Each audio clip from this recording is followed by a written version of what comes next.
First of all, we're going to look at today is a little of the history and the assumptions around marketing to men.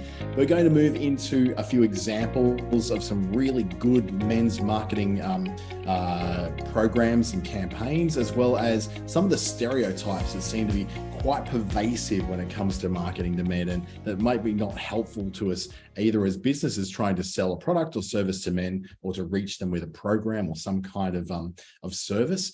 And then finally, we'll look at what we reckon men want and how to deliver that. Now, asking what men want is like asking what women want. How long is a piece of string? People are individuals, and there's many, many different things that different people want.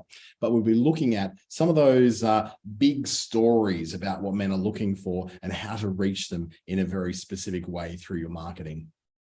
First up, this is brought to you by Business Station and the Digital Solutions Program, an Australian government initiative. You can sign up at digitalsolutions.businessstation.com.au, but most of you have probably already done that, hence why you're on this webinar right now. My background is as a Meta certified lead trainer, digital marketing associate, media buyer, media planner, creative consultant, and forget what the other certification is. Marketing science professional was the other one. I also worked with Business Station through their digital solutions and their self-employment services program in Darwin with Workforce Australia. I do some work with the Be Connected program, which is helping elderly Australians to access online services and the digital economy, as well as Google's Digital Springboard program. So I'm keeping myself nice and busy. Enough about me, though. The history of advertising to men is an interesting one. We all have probably seen some cringeworthy examples of ads from the past.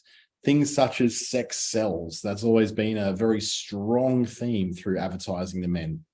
You've got to make sure that you attract men by basically using women as a prop in those things. And we can see these ads from the 50s and the 70s, I think the cigarette one is.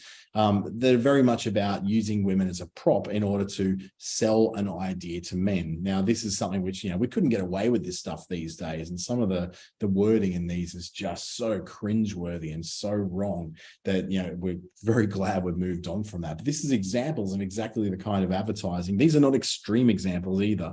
These are very average examples of the kind of ads that were pointed to men to buy shaving cream and to buy cigarettes, saying that, making a particular kind of cigarette will help women to follow you everywhere, or that women will be standing around in lingeries and 90s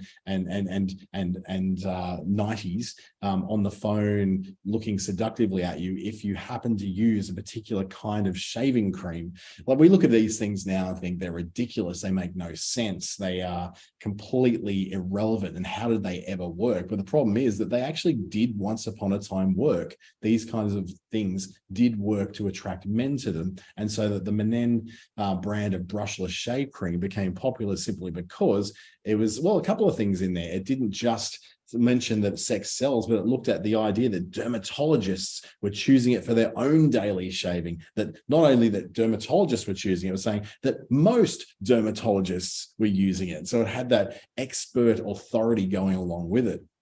More examples were basically showing power over women. And whilst this was shown to be, as humor and as a way of trying to make men laugh, I can't imagine it was making too many women laugh at the time.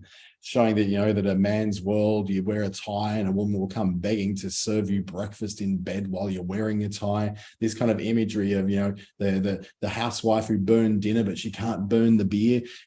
These things are awful. They're just awful. They're just so irrelevant to our current age. And they make us feel like, wait, did this stuff actually work? Did people actually work with this?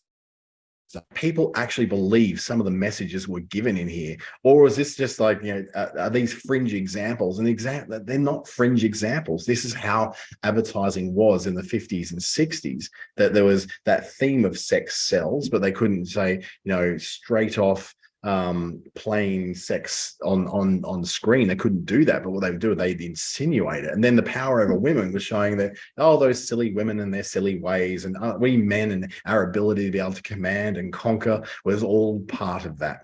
It was yeah, we look at it and cringe now, but this was the opinions of the time. And then there was the expert opinions. I suffered from menstrual cramps. I'm a guy, so I feel sorry for any woman who suffers from menstrual pain, but I also feel sorry for her husband.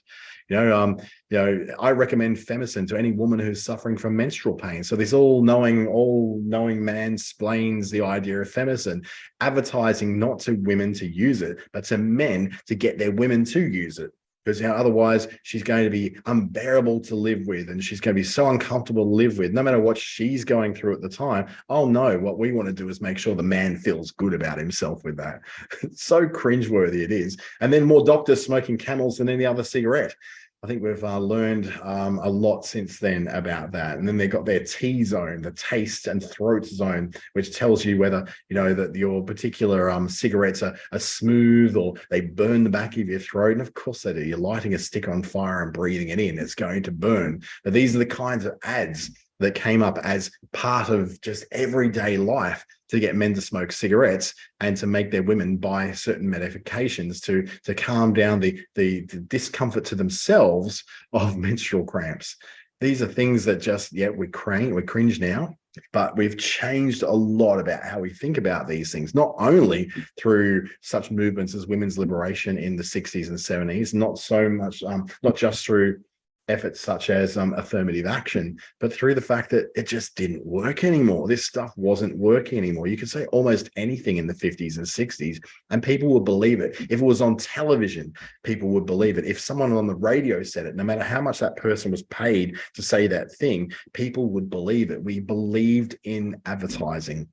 When things were marketed to us, there was no reason for us to believe that they might be lying.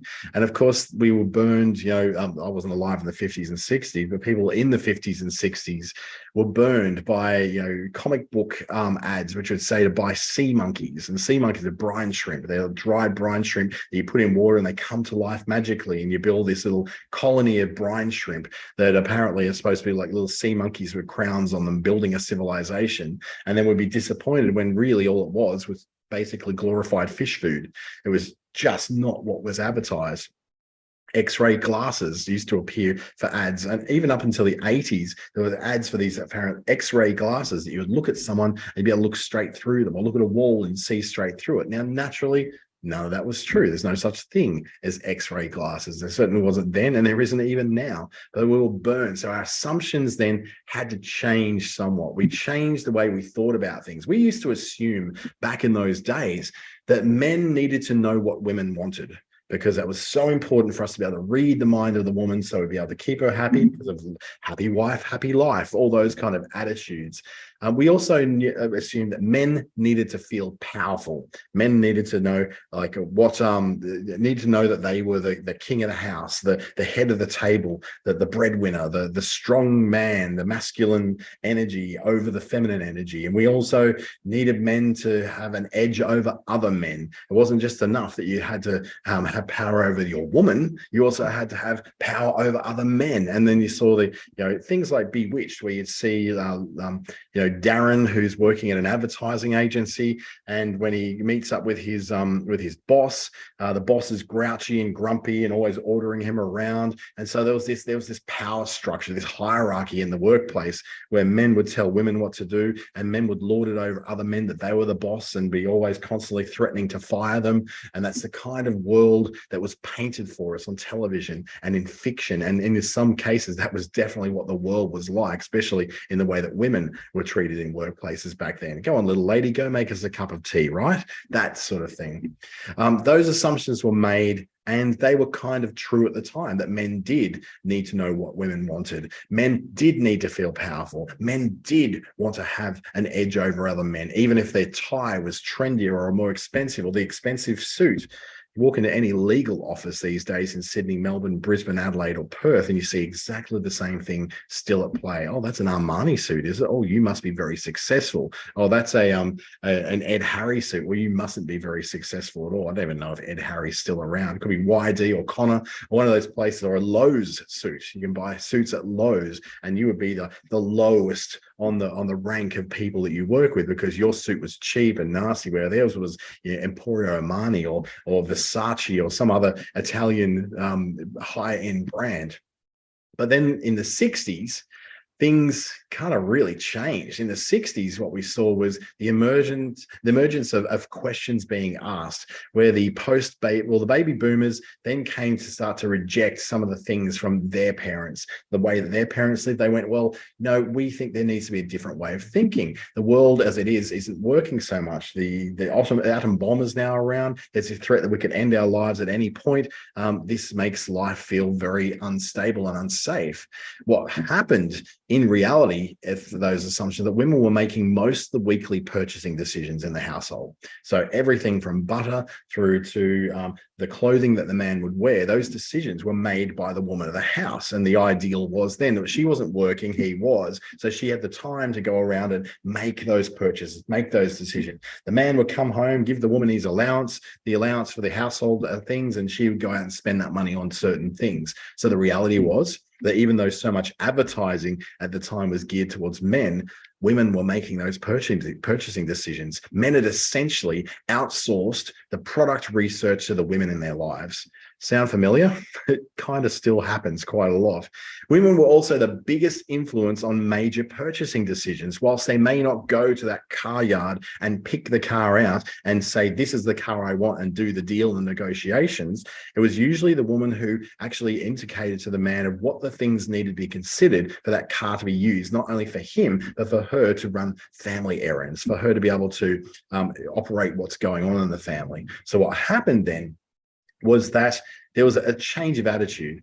That why are we advertising to men who aren't even making these decisions? Why are we directing our marketing towards men when women are making all the daily decisions about the way the money's spent in the household? And that grew us into what we call the washing machine factor, and the formation of what was called the washing machine demographic.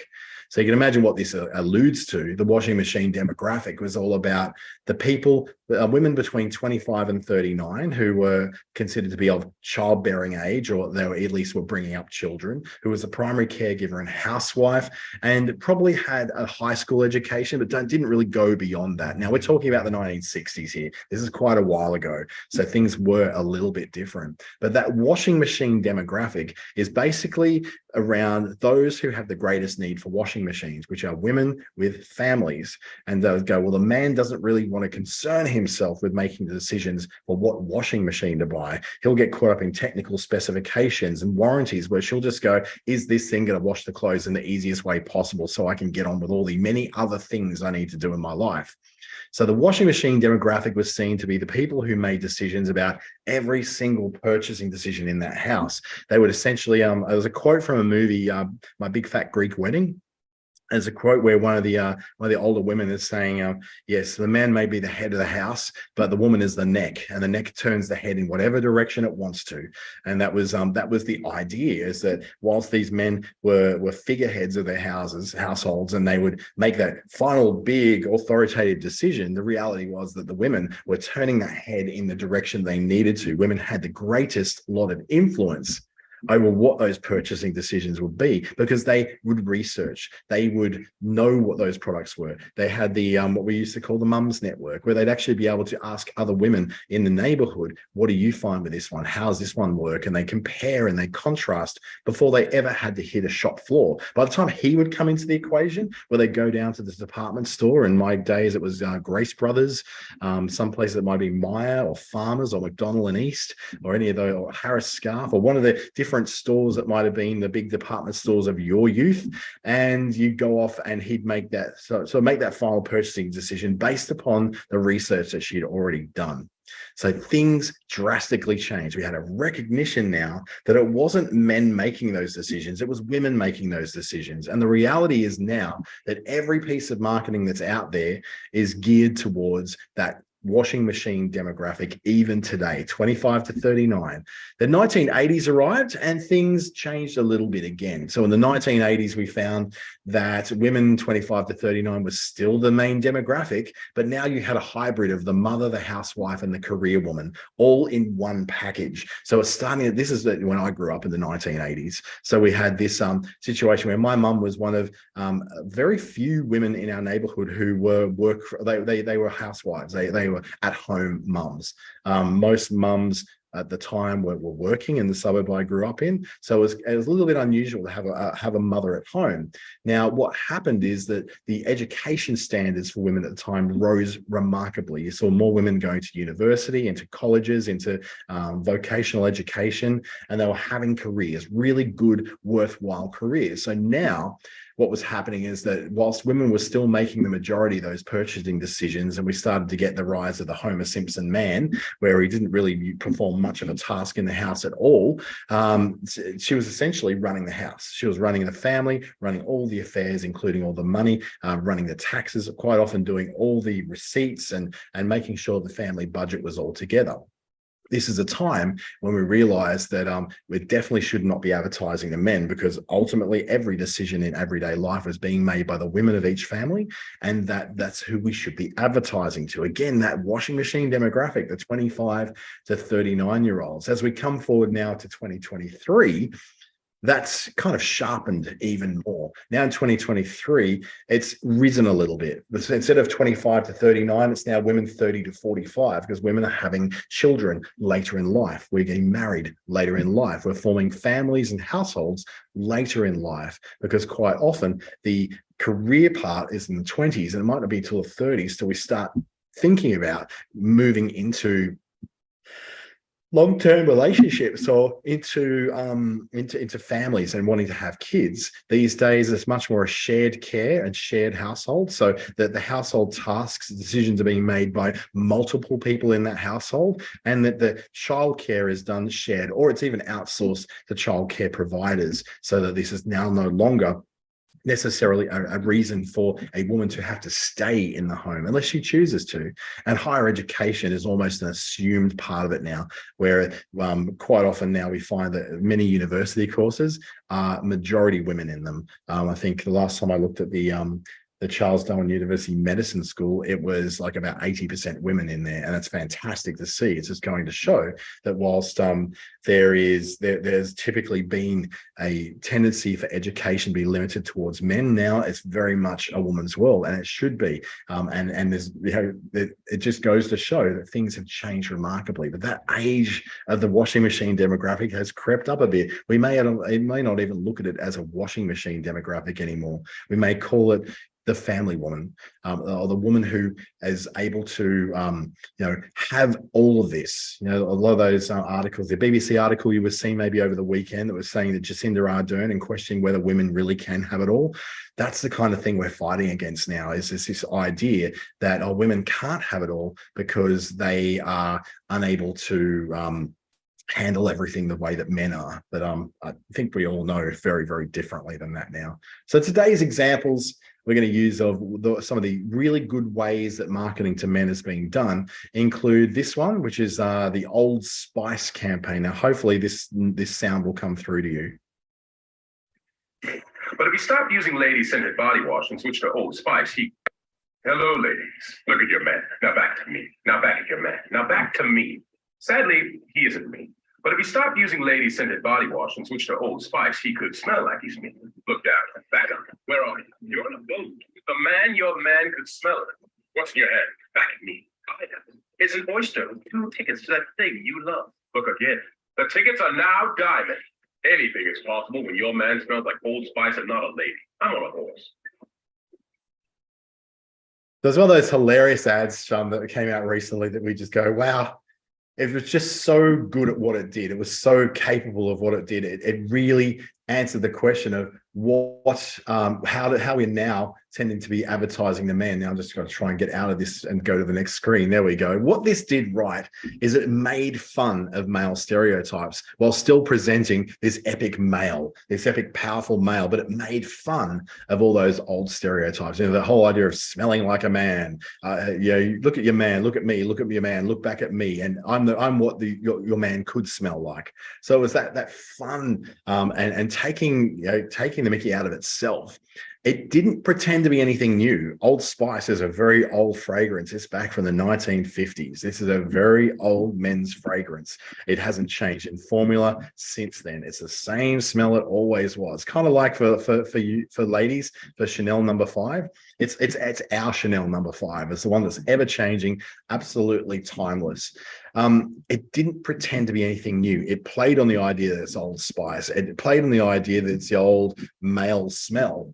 And it flipped the idea of who the prop was. Instead of using a woman as a prompt, a woman sitting on a horse, lounging over a piano, lounging over a car, standing there in a bikini, introducing a product, now he became this shirtless script, the hot guy who was able to, not just work in terms of advertising the women, because remember, he was talking to women. Look at, hey ladies, look at your fella, look at me, look at your fella, look back at me. Now, all those things that were going on were cleverly not really talking to ladies. It was actually talking to men, because what it said, a man could watch that ad and go, oh yeah, I do smell a bit bad. I need to smell a bit better. I should be not putting on these, what they call lady fragrances. So it was a way of saying to the guy, you know what, you could be doing better.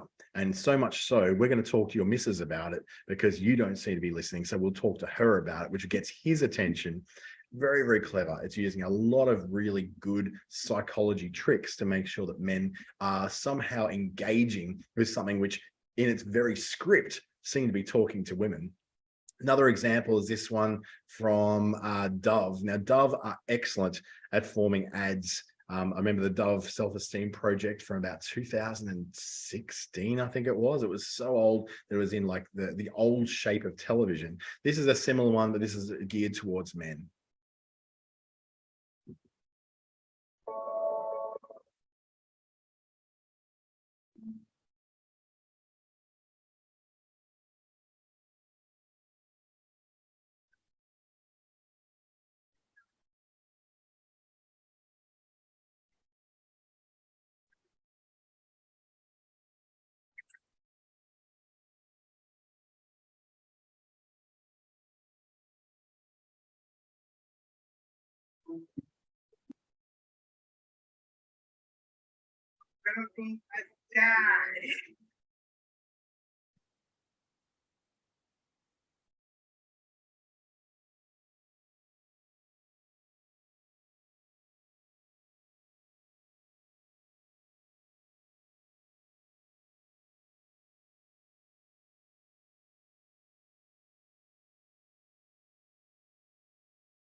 So this particular campaign was about making men care and showing that care, and not just, not just doing things just because they looked good for other guys, but actually showing some advice to other men. It ditched all those macho stereotypes. These men were no less men than anyone else.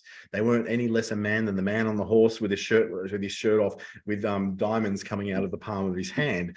This ditched those macho stereotypes. It showed men crying. It showed men so excited, expressing, so excited about the fact that they're going to be a dad. Every time I watch that ad, it mists my eyes, because I look at that and go, this is feeling, this is emotion. And this played on a very powerful thing. It showed that there was empathy to be found in advertising the men. It's not just about Gillette, the best a man can get, and showing buff men shaving their faces with these smooth gliding strokes. It was all about going, well, we're selling skincare for men and for women, but what we want to do is, a man needs to understand that using skincare doesn't make him weak. Showing emotion doesn't make him weak. Caring and having empathy doesn't make a man weak. So by stitching those male stereotypes, you're now able to go, okay, so I associate me feeling something with a product in the case of Dove for men. It showed us how caring makes men strong. So it has a very strong message that it's putting across there that isn't just buy our product. It's about something much broader. It's about something that comes into a world of commonality amongst many different men. What is the one thing that linked all those men together? They're about to be dads for the very first time. So that's a big link that came in between them. It used candid moments rather than scripted acting. It was like basically like a collection of TikToks really, or Instagram reels, where each of those moments was captured on camera in a very candid way. These were recorded, pre-planned obviously, but they were real moments. These were not actors. And I've read more into that campaign. They actually all were not actors. These are real people who are expressing a very real moment in their lives, which is why it connects with us so deeply. And it made me even want to start crying because it was such a beautiful moment. It may have done the same for you. So that's what it did right. Here's another example. This time it's from the people at Gillette, who I just mentioned before. And this is fun. This is a really interesting one because it's a little bit, it's calling themselves out on some of their previous behavior and marketing campaigns. Have a look at this one. Sorry, I don't know how to make the volume go louder for you. I don't know quite how that works on a Zoom call. So unfortunately, you might not be able to hear this, but just watch for what's on there and you'll start to get the visuals.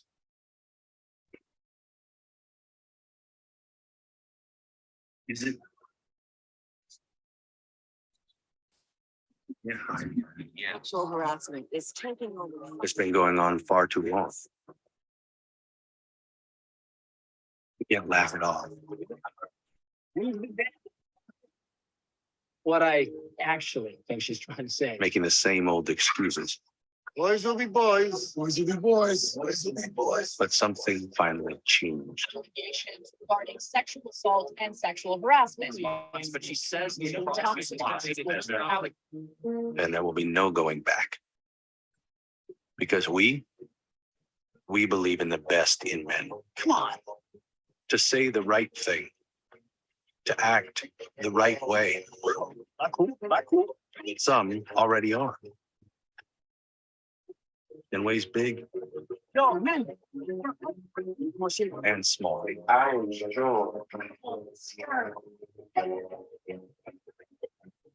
But some is not enough. So how we treat each other, okay? Because the boys watching today will be the men of tomorrow. Hopefully by holding the microphone in front of that, you heard a little bit of that. It's calling the men to make changes. And this is no less an emotive kind of ad than the one we showed with Dove. So it was able to show that there's a very different movement towards men's advertising now. It's less about buff guys lifting weights and fighting and showing their strength and wrestling lions. And it's more about wrestling our inner demons and approaching those things that we do wrong. It asks hard questions. It even called on itself out on its previous campaigns. In the very, very beginning, it had people running through the Gillette the best a man can get and asking the question, well, rather than the best a man can get, why don't you ask, is this the best men can be? Can we be better? Can we actually do a little bit better from that? And this was an ad campaign run for men. And there was many different variations of this particular ad used in different places around the world. It used emotion to connect.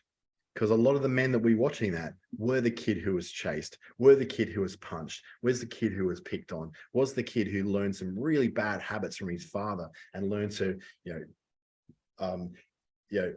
treat women like objects, the objectification of women, to treat other people like resources to be used. So that whole thing, mansplaining, was even called out in there. It used emotion to connect. It showed us just how icky those things really are. It showed us a mirror unto ourselves.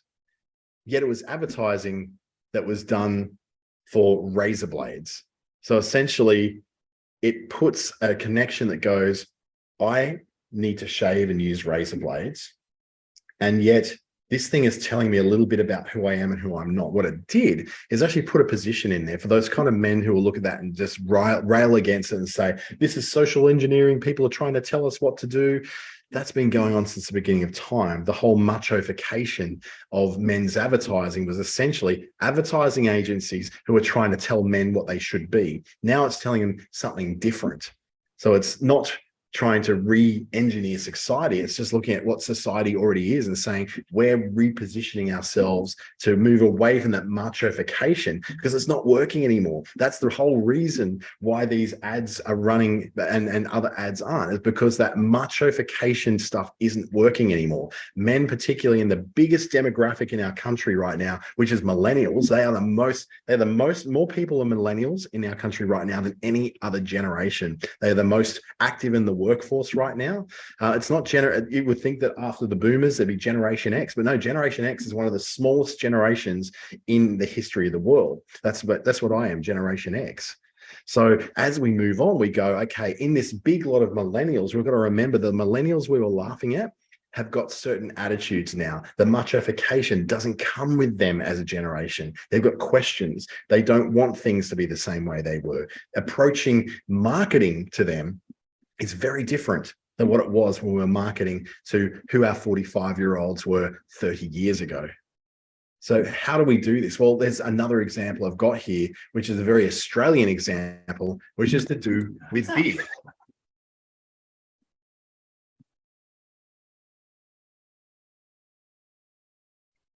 Why'd you bring a case of it then? Because we can. Because we're fishing. Because they fit in the chair hole. Hold up. Who made beer king of the campsite? It's going to be dry.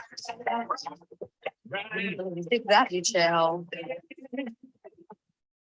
So again, we're showing a change to the stereotypes, whereas like we go fishing, we go out, we go camping, everything we do has to be associated with an ice cold beer. And it's taking away that assumption, saying, well, actually, what if there was something different to beer? What if we could have something that wasn't beer? What was something else? It questions a common behavior. It uses a lot of humor in that because it actually looks at around. We go, well, why is beer king of the campsite? Why do we just default to drinking beer? Who said that we had to drink beer? What was the rule that said beers, beers, beers? And I see it all over things from dating profiles through to this, like, oh, let's meet for beers. Let's meet for beers. I'm like, I don't like beer myself, never have. It also presents the solution as a little bit edgy and countercultural. Canadian Club and Dry is hardly an edgy product, but it's edgy when you go, I'm going to have that instead of a beer because it's a different product. It's a different thing. It's still sweet and it's way too sweet, those canned beverages, but it's saying that this is an idea that runs against that. So it then looks at going, well, how do I differentiate myself amongst all my peers? I do it by having a Canadian Club and Dry rather than having a beer. So that humor, that questioning of a common behavior, that questioning of the status quo becomes a little bit countercultural. And none of those people look particularly countercultural, but it does question the matter. It says, well, why do I drink beer?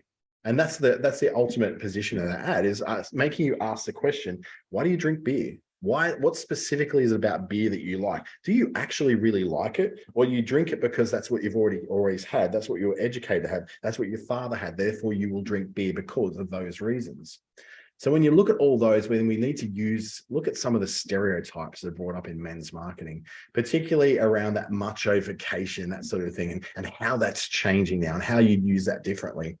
One of the great stereotypes that's come into marketing for men recently is that men are idiots. Men are idiots that need women to correct them. This is a dramatic flip from back in the 1950s and 60s, where it was women were the helpless idiots in the home and men were the great dispensers of all the great wisdom. Now it's kind of flipped. We've Homer Simpsonified what men are like. And so it makes out that men are idiots and don't know what they're doing. Now, in many cases, men are idiots. We are much more likely to die in accidents because of stupid behavior.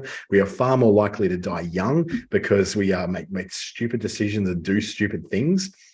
Yes, in many cases, men are idiots, but not all men are idiots. In fact, most men are not idiots. Otherwise, there wouldn't be many of us around. But what it's saying is there's a stereotype that men are risk takers. Men are not in a good way. They're risk takers who put themselves and everyone around them at unnecessary risk. And they become lazy in their thinking. They become lazy in the way they connect with the world. And whilst that may be very true for baby boomer men, and it may be quite true for the Generation X of mine, it's actually not true for millennials. millennials, and certainly not true for Generation X, Generation Z. So the idea that men are idiots is a stereotype that's been used again and again from sitcoms on television in the 90s and the zeros, particularly. If you look back at things like Seinfeld, every man in it was presented as an absolute idiot. George Costanza was the bumbling, stumbling ultra idiot. And then you look at things like Mad About You, where Paul, whatever his name was, Paul Schaefer, I think his name was, up with Helen Hunt. And between the two of them, she was always the one who was making the sensible decisions, and he was the idiot, was always going off on a rant. So we see that repeated again and again in TV shows. So this is now something that's flipping around, is the idea that men are more nuanced. Men are a bit more complex than what we gave them credit for. Men are not just idiots. Another one is that men have simple pleasures and simple routines, and they don't like changing them. I remember working in radio, and one of the great things we were told is the reason why we aim everything in this radio station towards women is because men's tastes are fixed in place. Men pick out what they like in music at a teenager, and it never changes throughout their lives. So that's the case for my father. He got set with Elvis when he was young, and several rock and roll gods at the time, and he's never changed his love of music. It's always been the same stuff. But my mother's love of music has changed as she's got older, but she might have loved listening to Little Patty as a kid, but then as she's grown, it became ABBA in the 70s and 80s, and then as her tastes have changed, she's then discovered that she loves show tunes and everything from Marina Pryor and Sarah Brightman and all the divas of theatre that she loves in there. And I'm thinking myself, I think, well, yeah, a lot of my tastes in music were fixed in place during a teenager. But then I've listened to new music much more lately, and I go, I really, really enjoy this. I'm not too ashamed to say there's a couple of Justin Bieber songs in the last few years I actually find myself humming along to. So that change has happened, that we are not just fixed in place by our tastes when we were young. Certainly not as teenagers. That has changed. We're now much more nuanced and complicated, and just like women, have a life of changes, a life of different tastes, and in being introduced to new things. We're not so stuck in where we came from that we can't look forward to trying something new. In fact, it's that desire to try new things that makes it a great news for us as marketers of businesses, because we've now got a chance to reach someone with something new. Whilst it's still difficult to change someone's behavior through marketing, it's much easier to at least get the message in front of them through things like social media, through ads on Facebook and search ads on Google, and video content on things like TikTok, Instagram Reels, and YouTube. So yeah, that stereotype's broken down as well. The other stereotype that's broken down a lot is that men hate shopping. Now, I don't particularly love going shopping myself, but I do enjoy my grocery shopping. It's one part of my week that I actually kind of like. I like putting together these ideas of what meals I'm going to cook and reading labels, and it's become a little bit of a game for me, I think.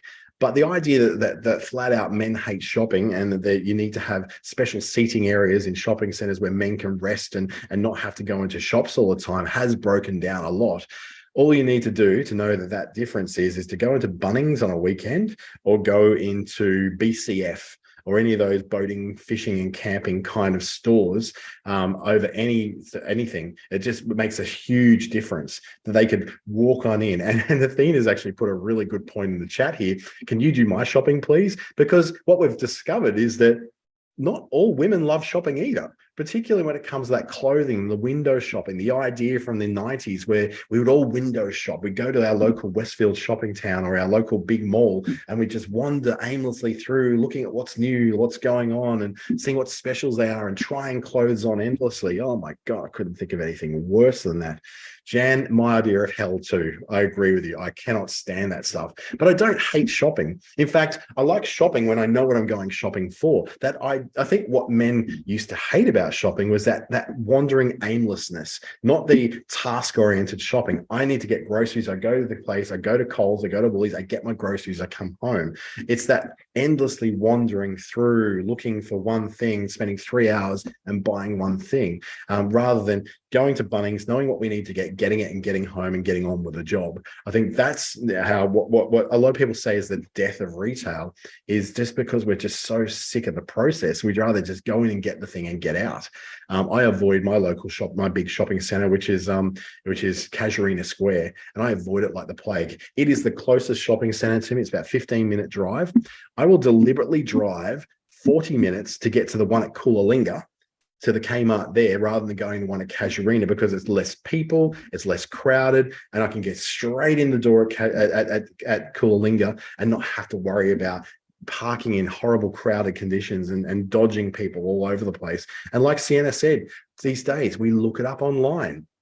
Then we go and get it. We get in, we get out, we get home. It's a very different experience. So all those signs, all those different things that are happening around us, well, they are designed to get us interested in other things. But if you're like me, you ignore all that. You just go straight to your shop, you get your thing, you get the hell out of there because you can't stand the environment. And that's becoming a lot more common where the sensory overwhelm of the shopping experience, the noise, the lights, the sights, everything yelling at you to buy it, it becomes very overwhelming to a lot of people. And with now our ability to much more easily diagnose people with various autism spectrum disorders, we can say very, very quickly that, yes, this is one of the things that sets people off. The bright lights, the loud noise, the people screaming and children screaming. It's just a horrible experience to go through. It's actually a really negative experience. So men don't hate shopping necessarily. They just hate the act of shopping for the sake of shopping rather than shopping to get something they want. So that sort of opens up an idea that, you know, that we can actually look at these very differently. And rather than glamorizing the shopping,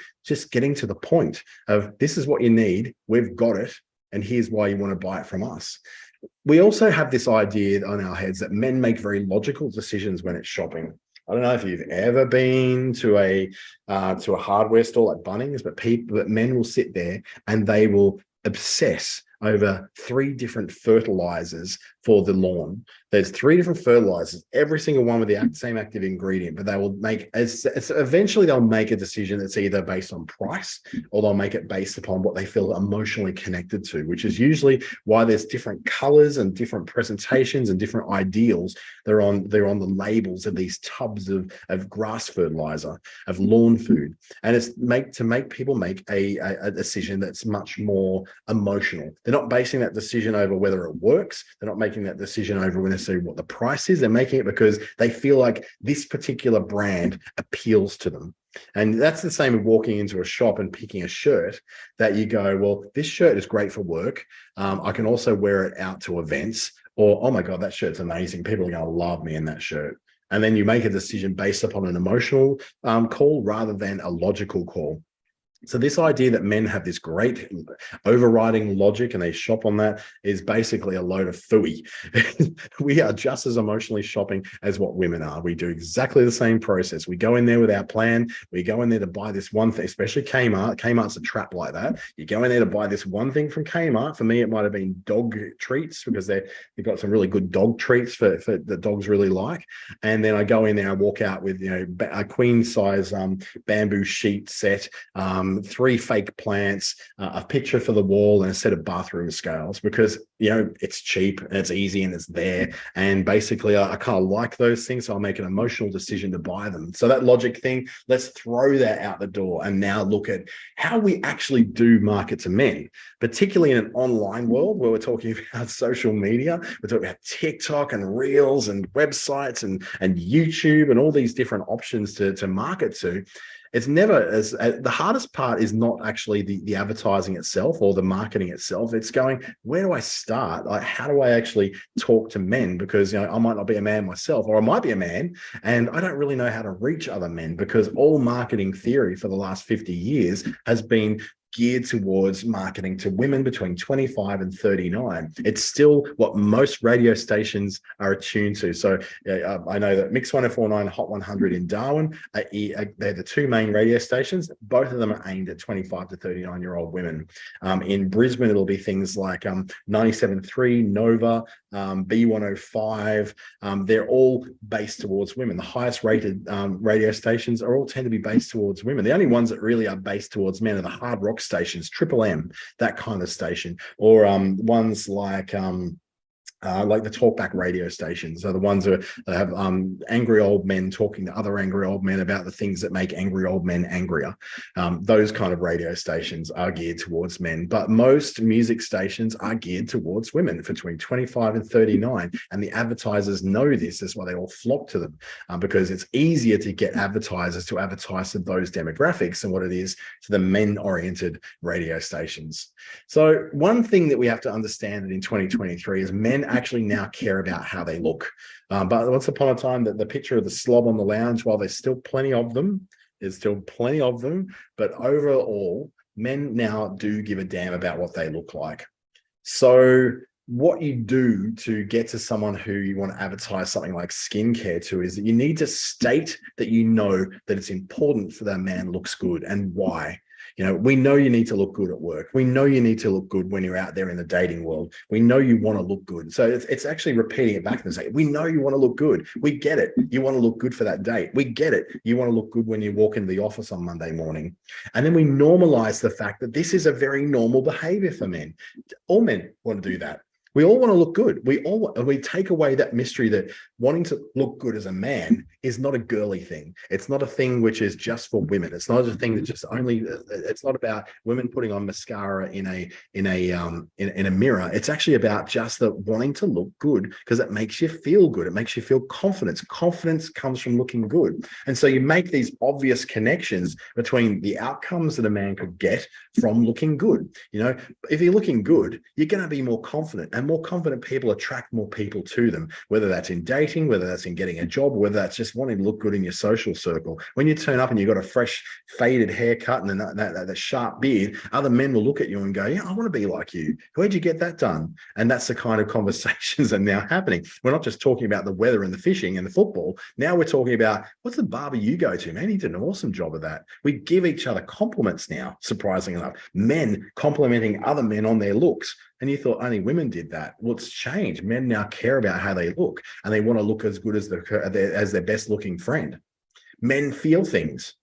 So you empathize with that struggle of feeling things. We saw that in a couple of those sample ads, the one from Gillette, the one from Dove, the one that was showing us about that men are feeling things and they feel great emotions when it comes to knowing that you know their wife or their partner is pregnant. So we empathize with that you know, we were expected to not feel things. We're expected to walk around like we're mindless zombies who have no feeling. But the reality is that we do struggle. So empathizing it's like that one statement you can make is, we get it. It's hard to be a guy sometimes. There's so many expectations on you that you have to live up to, but you don't feel like you're living up to them because they're not you. You feel like you're acting all the time.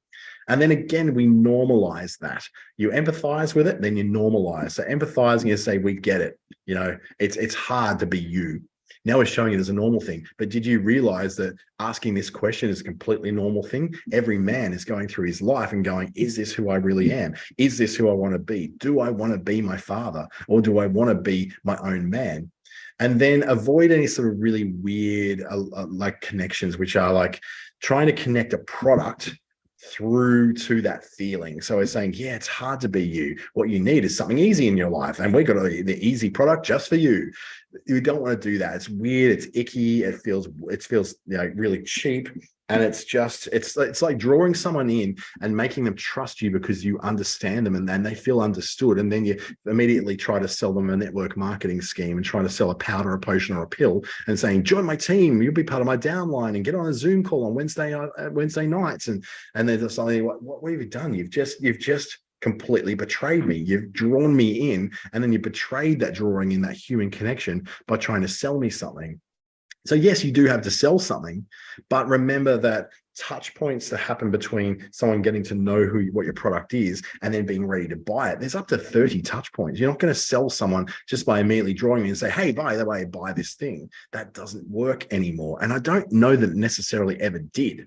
It's one of those things where we got this idea that we need to just go a numbers game and just like spray and pray our message out to millions of people. And hopefully a couple of people will come back and say, yes, I'll buy that. And then when it doesn't happen, we go, I just wasted all this money. My marketing is terrible. It's because it's a weird connection to make when you empathize with someone and then you take the time to go, yeah, that's a normal thing. I know what you mean. And then you immediately try to sell them a solution.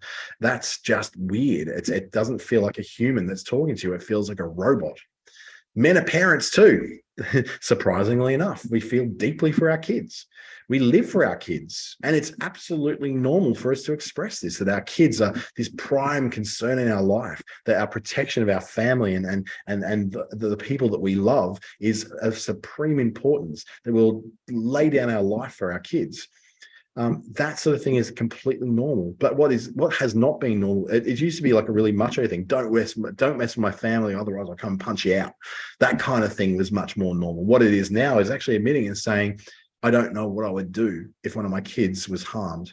I just don't know how I'd be. I don't know what I'd feel. And it's not just men sitting around navel gazing, talking about their feelings. It's literally them going, I don't know how I feel. I don't know how to work with that. And I have a real fear of loss of my family. I have real fear that my kids, won't have the best possible opportunities to grow up to be powerful people of themselves. You can see this in the relationship with dads and their daughters, where they're so protective of their daughters, but rather than being protective and trying to wrap them in cotton wool, what they are is protective and making sure that their daughter can have the best possible set of opportunities in life. It is absolutely normal to express this, and for you to actually tie into that and go, we know you care deeply for your kids, rather than saying, I know you'd do anything for your kids. You care deeply for your kids. Every cut, every scratch, every bruise, you feel it to your core. You want to save them all the time. Actually expressing those feelings that we're going on back at us does something. It helps us to empathize. We go, you get me. You understand me. I'm much more willing to listen to what you have to say and not feel like you're just someone trying to sell me something if you take the time to express to me what the things are that are going on in my head. Men also like shopping too. They like different kinds of shopping though. They might not like the kind of shopping that you like. They do prefer quick transactions. Now, this is not just women, just not just men. This is women too now. We've actually become very efficient shoppers. We don't want to wander aimlessly. We're not shopping for pleasure anymore. We shop with a mission. We like to have our transactions quick, tap and go. The advent of the self-checkout system in supermarkets is one of the best things that could have happened to us, because we don't have to have small talk with a 14-year-old who doesn't care. He says, hey, how are you? And then you go, yeah, I'm good. Yeah, how are you? Oh, yeah, great too. And then you move on. You don't say another word to you until she says, that's $235.17. We just want quick transactions, quick interactions, direct referrals to things. We don't want to have to be wandering around streets looking for things. We just want to go, hey, can you give me the advice of where the best place is to go? And this is where referral marketing and influencer marketing really come through, where people are referring you to certain businesses. So if you can be in Facebook groups or on Instagram profiles where there's a referral made to your business, that is far more likely to reach someone than you just putting an ad on the local TV station or local radio station and just going, here, buy our stuff. We've got good stuff. Buy it from us. We like to have referrals. We like to be recommended. We like the safety of someone who we know or who we trust making a recommendation to us. Doesn't sound unlike the other side of humanity, being women. I think that's very common in both genders, to be honest. And then men make emotional buying decisions. We talked about this before. We often buy things to feel better. We buy things to get some idea of status, to show off, and we buy to impress others.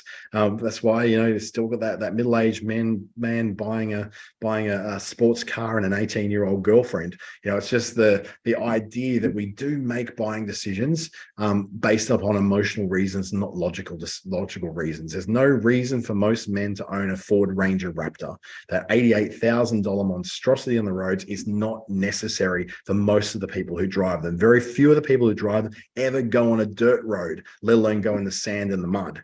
So owning that is all about an emotional connection they make of the masculinity of owning this big, tough-looking truck and your own sense of who you are as a man. So yes, we do make emotional decisions about buying too. We're not always completely logical. We also experience FOMO just like you do, fear of missing out. We like to be first. We like to be able to teach others about this thing that we've done. We like to be the expert in the room. Who hasn't come across a guy who likes to mansplain things? It's like, oh yes, what you really mean, what you're really trying to say, what you like. That whole idea, you could be talking to a woman who's a professor in astrophysics, and some guy will try and mansplain and say, what she's really trying to say is, we're really bad at that. And we just look like idiots when we're doing it. So we kind of play into that by making sure that, rather than someone saying, hey, buy this, you go, be the first in the crowd to get hold of this. Wouldn't you like to be the one who's showing this to your friends? I like to be an expert in what I do personally because it gives me a chance to be able to teach other people what it is and put it into some plain English rather than the tech talk that usually accommodates and goes along. And guys, yeah, Athena, we do it to our friends as well. The mansplaining, you can almost see the eyes rolling in conversations when the know-it-all friend or the one who likes to sort of one up everyone else in conversation is like, oh, I just went on a holiday to Bali. Oh yeah, Bali is just like so 1996. I've been going to Saba for years. Or I've been going to Pattaya, or I've been going to the wilds of India, and they've always got a better place to do. Always trying to one up each other. So we do experience a bit of that FOMO because we do kind of like that sort of toss factor of being the first in there and the first early adopter. So I've got some hypothetical examples here as we start to finish up in skincare. So skincare, if you're marketing to men, things like formulated for men. Now, we know between us all that that's a load of rubbish. There's no such thing as formulated for men. The whole things is, that whole thing of being somehow it's made especially for men's skin, for the harsh environment of men's skin. Yeah, the harsh environment of being in an air-conditioned office 8 hours a day. And I can see how you'd need special things for that. It's that whole thing of being, there's just recognizing that he wants to know it's for him. He wants to know it's about him. So by packaging it for him, by packaging and formulating it for him, making the models in it that are quite relatable. What you'll tend to see a lot of these days is while a lot of things like body sprays, cosmetics, perfumes for women are usually by skinny models who are supermodels and superstars.